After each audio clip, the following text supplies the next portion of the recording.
Hi YouTube. I just want to do a review of Ryobi's 18 volt power inflator. This is a P737, and the model number, if you're looking around the store, is up there in the corner. P737, and here's the tool here. Let me show you. So it's got a gauge on the back. This thing's kind of hokey. It doesn't really fit in there very tight, but that's the purpose of that. It's just supposed to loop it around, I guess, put in there. Takes the battery down here. If you're into the Ryobi line, which I like a lot, the trigger feels pretty good. I haven't even used this yet. The dial doesn't turn or anything on the back, apparently. It also got some more, you can see the part numbers and stuff back here.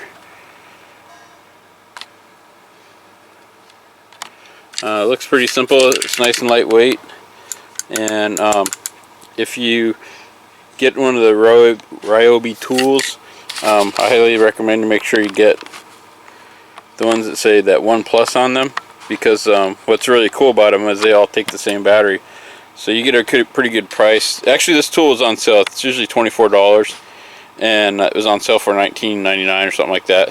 So I've been needing to use one, fill the air pressure in the car tires there, so I figured I'd pick up one since it was on sale, and I had my eye on it anyways. Hopefully it'll work well. This is the first time trying it. So that what I was saying is, yeah, all the batteries. That battery will fit. Like I got a what do you call those? An air blower thing you use to blow your leaves around. Uses the same battery, and that battery will interchange with, like, I don't know, 150 tools or something like that. Anyway, so I wanted to start with, well, here, I'll just put the battery in. We'll start with that. So it's nice. It's half circled, and the end of your battery's half circled.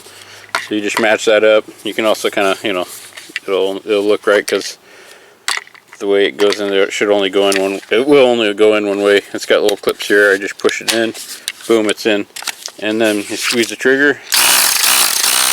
And that's what it's supposed to do. So it comes with some accessories right here, which I probably won't use.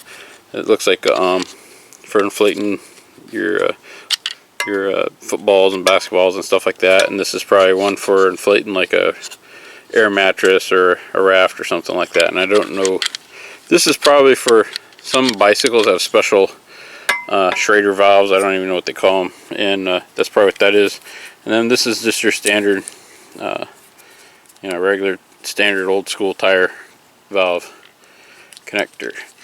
So first thing I want to show you is how to get the correct air pressure for your vehicle. And a lot of people don't know this. Actually, I'll show you on this. Yeah, we'll start with here first. Let me, I'm going to open the door and make sure I get a good shot. I'll be right back. Okay, so you just open your door on your car. This is a 91 Accord. All cars are a little bit different. Manufacturers tend to keep doing it the same way for a lot of years. So this will work for definitely on a 90 through 93 Honda Accord. And this model is the EX. And if you come in and look at your sticker here, you'll see right there it says recommended tire size, and right there it says it's a 195, and probably the big key thing is it's a 60R15.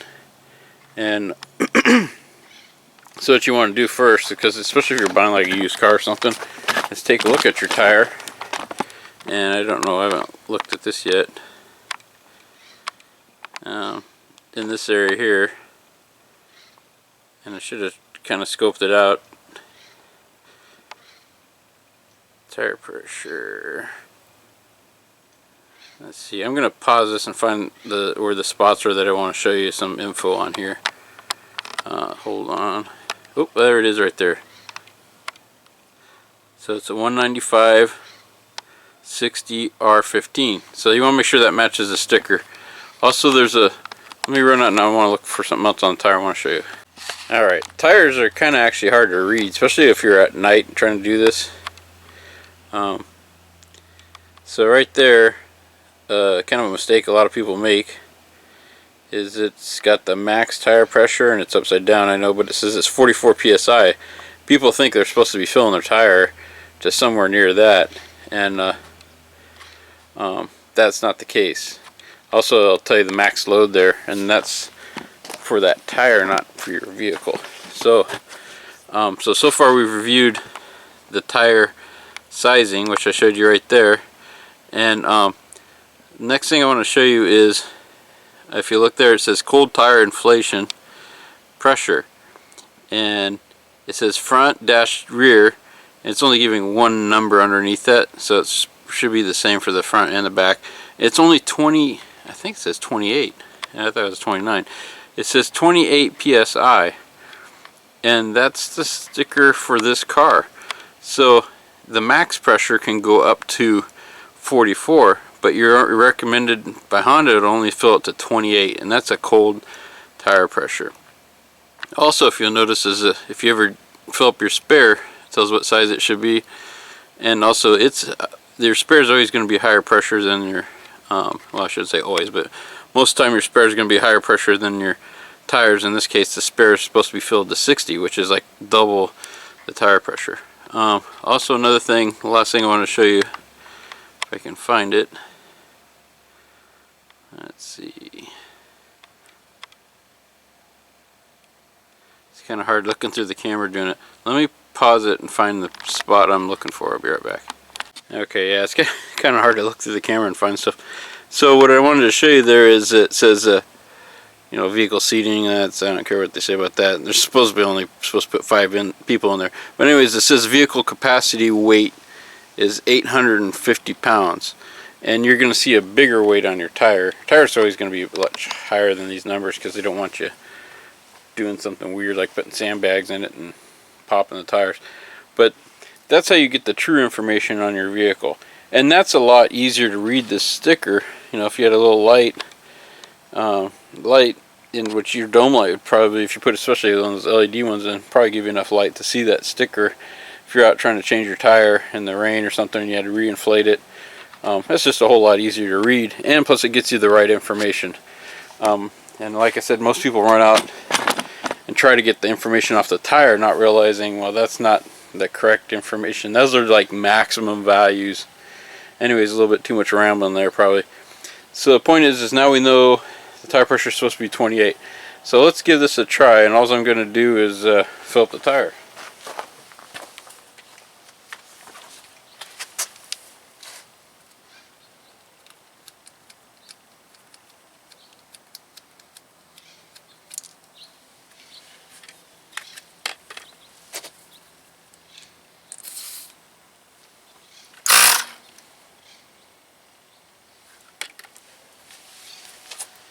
So yeah, this is probably why people overfill their tires too. It's because that tire looks low to me, but it's already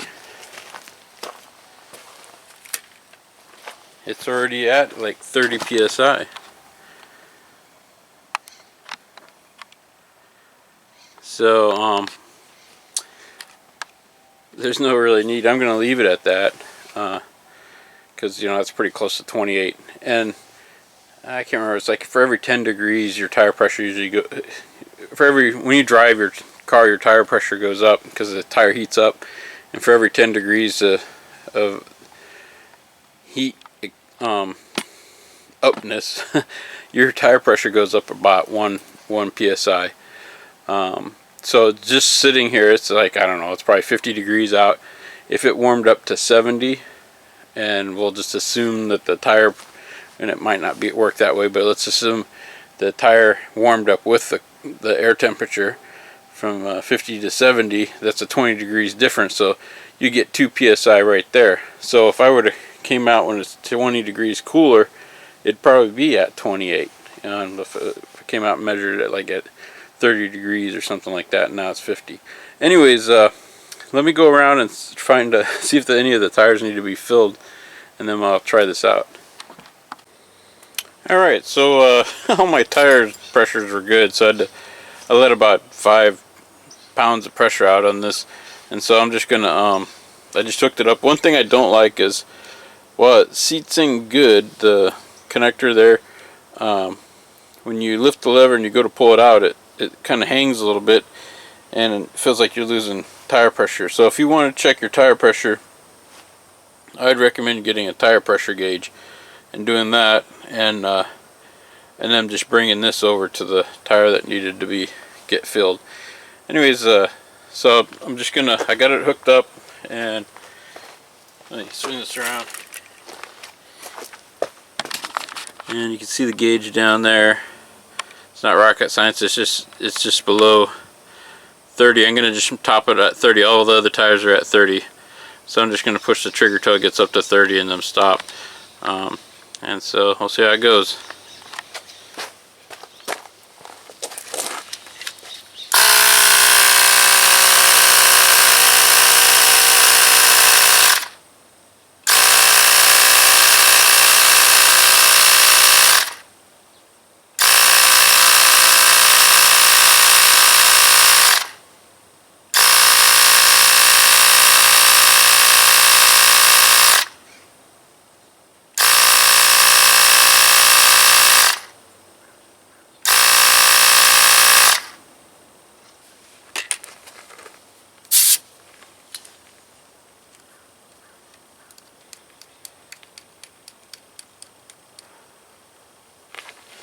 So that went really easy. It actually filled it pretty quick. I was noticing that the gauge, let's show it, yeah, the gauge here, that's probably not in focus. It would actually get to, you'd actually go to like 2 notches above 30, and then when you let go it dropped down. So it drops down about 2 notches. So if I went to 30 and then let go of the trigger, it dropped down 2 notches on there. Which is not a big deal. You just, now that I know it does it, I just go 2 notches above 30, and then when I let go it drops down to 30. So it fired right up and filled that tire pretty quick. So I'm pretty pleased with it, and it's very lightweight and easy trigger pull. The only thing is I'd recommend getting a gauge for the checking the tires and just using this to fill it. But wow, it's really lightweight, and this is battery. It's pretty big battery. Doesn't feel like anything without the battery in it. So I give it a thumbs up. You can't beat it for 20 bucks. So got it at Home Depot there, and hope you like this and maybe learned a little bit about something about how to check your tire pressures and stuff the correct way. Anyways, if you have any questions, leave them in the comments below, and thank you for watching.